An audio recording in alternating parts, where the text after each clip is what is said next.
नमस्कार विद्यार्थियों। आज मैं बीए द्वितीय वर्ष के संस्कृत के पाठ्यक्रम के विषय में आपसे यहाँ पर बात करने जा रही हूँ। जैसा कि आपको विदित ही है कि सभी परीक्षाओं में दो दो प्रश्न पत्र होते हैं और प्रत्येक प्रश्न पत्र 100 अंक का होता है। समय 3 घंटे का होता है। प्रश्न पत्र में न्यूनतम उत्तीर्णांक 36 होते हैं, अर्थात 100 में से 36 नंबर लाने पर ही आप उस परीक्षा को पास कर पाएंगे।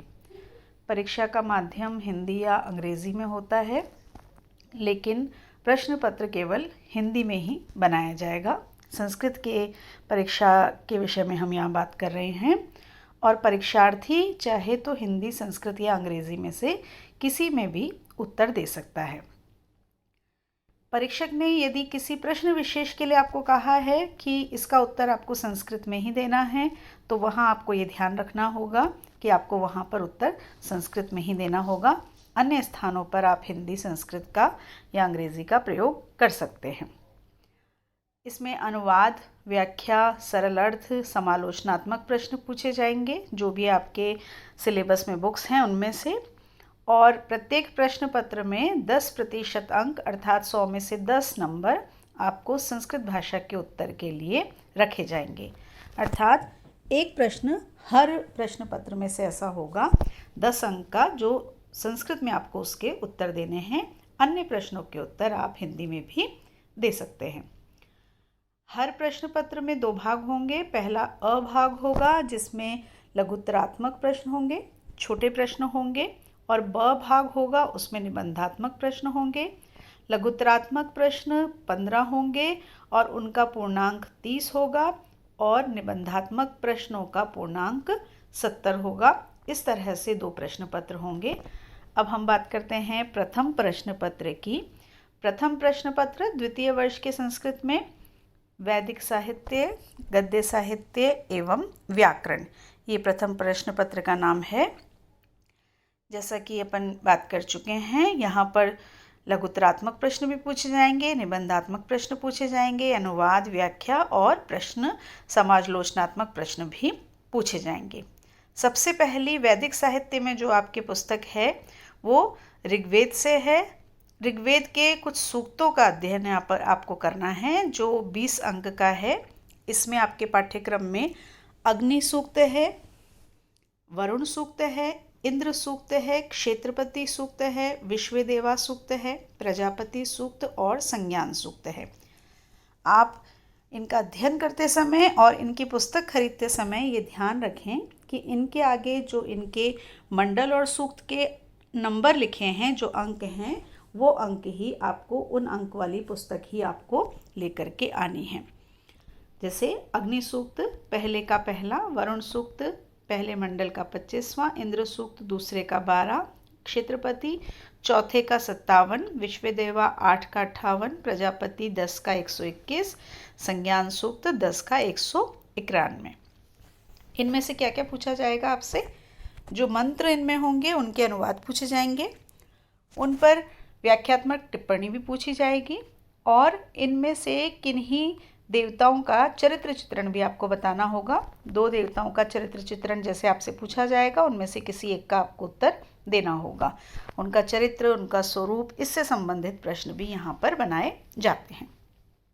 इसके बाद वैदिक साहित्य का ही जो दूसरा ग्रंथ है, दूसरी जो पुस्तक है वो है कठोपनिषद। यह एक उपनिषद है, लेकिन आपके कोर्स में कठोपनिषद के प्रथम अध्याय की प्रथम वल्ली, इतना सा अंश आपके कोर्स में है, आपके पाठ्यक्रम में है। बहुत ही छोटी सी पुस्तक है, नचिकेता की कथा है। जब हम उसे पढ़ेंगे तब हम उसके बारे में विस्तार से बात करेंगे। तीसरी जो पुस्तक है दूसरे भाग में गद्य साहित्य में, वो है शुकनासोपदेश। ये एक कादम्बरी में से लिया गया है और बाणभट्ट इसके रचयिता हैं। शुकनासोपदेश नाम से ही पता लग रहा है, शुकनास और उपदेश।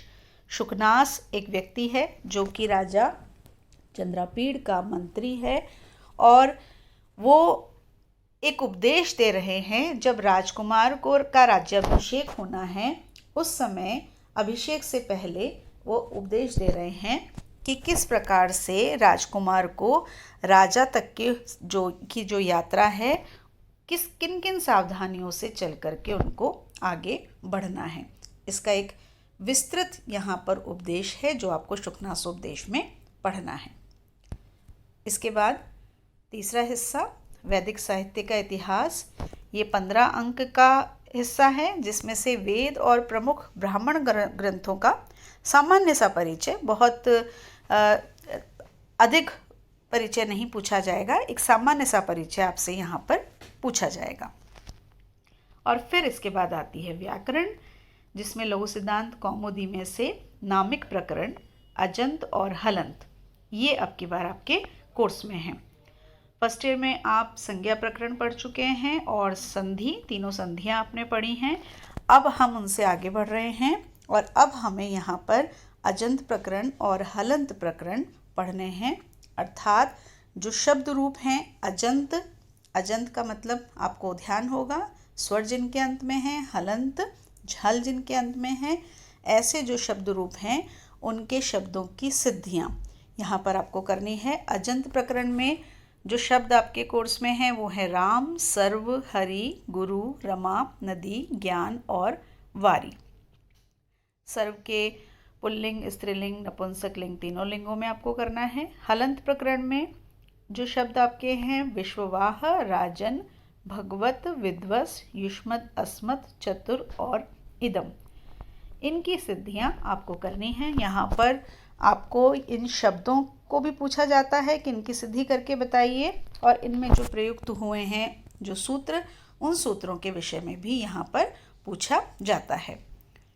तो दोनों तरीके से आपको इसमें पढ़ना है। उसके बाद आता है हमारा द्वितीय प्रश्न पत्र। द्वितीय प्रश्न पत्र का नाम है नाटक, छंद, अलंकार और संस्कृत साहित्य का इतिहास। इसमें सबसे पहली जो पुस्तक है वो है अभिज्ञान शाकुंतलम।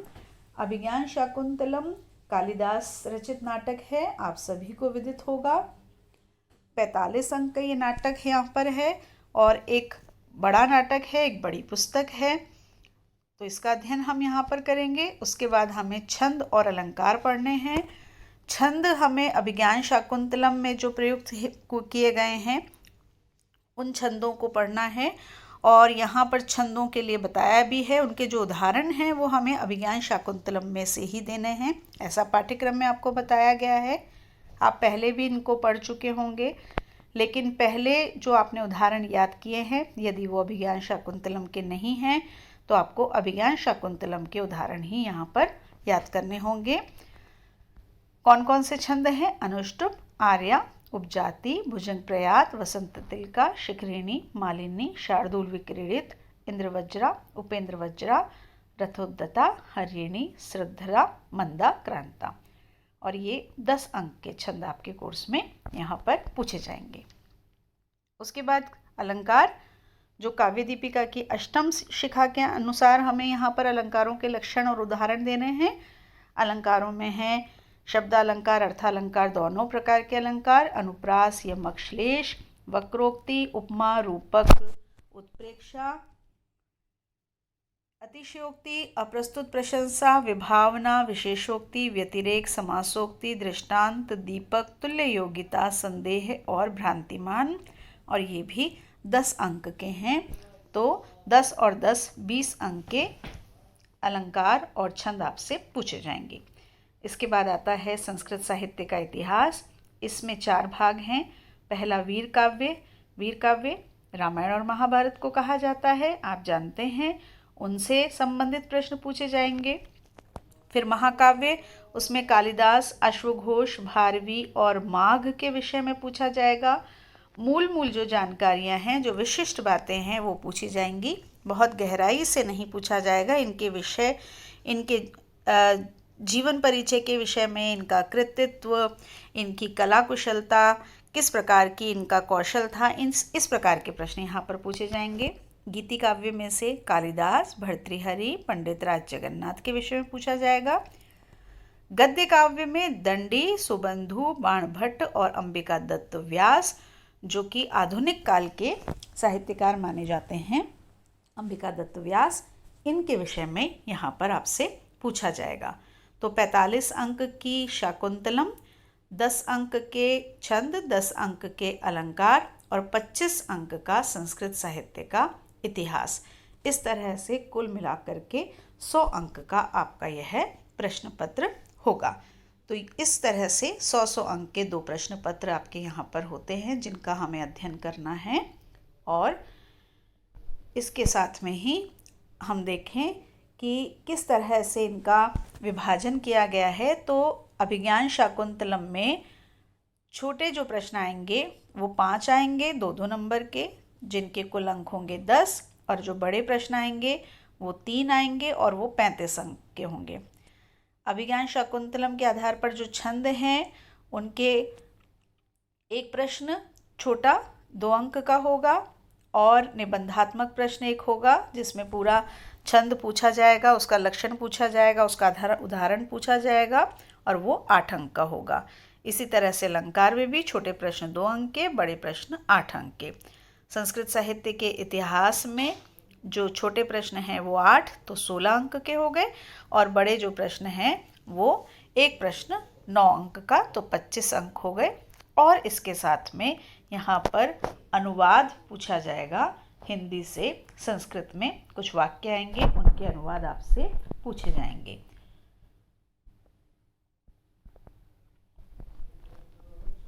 इस तरह से आपका ये पाठ्यक्रम यहाँ पर पूर्ण होता है। आप सभी को मेरी ओर से बहुत अधिक शुभकामनाएं। आप इसी तरह से अध्ययन करते रहिए और जो अंक आप प्रथम वर्ष की परीक्षा में लेकर के आए हैं उससे अधिक अंक आप द्वितीय वर्ष में लेकर के आएँ। शुभकामनाएं। धन्यवाद।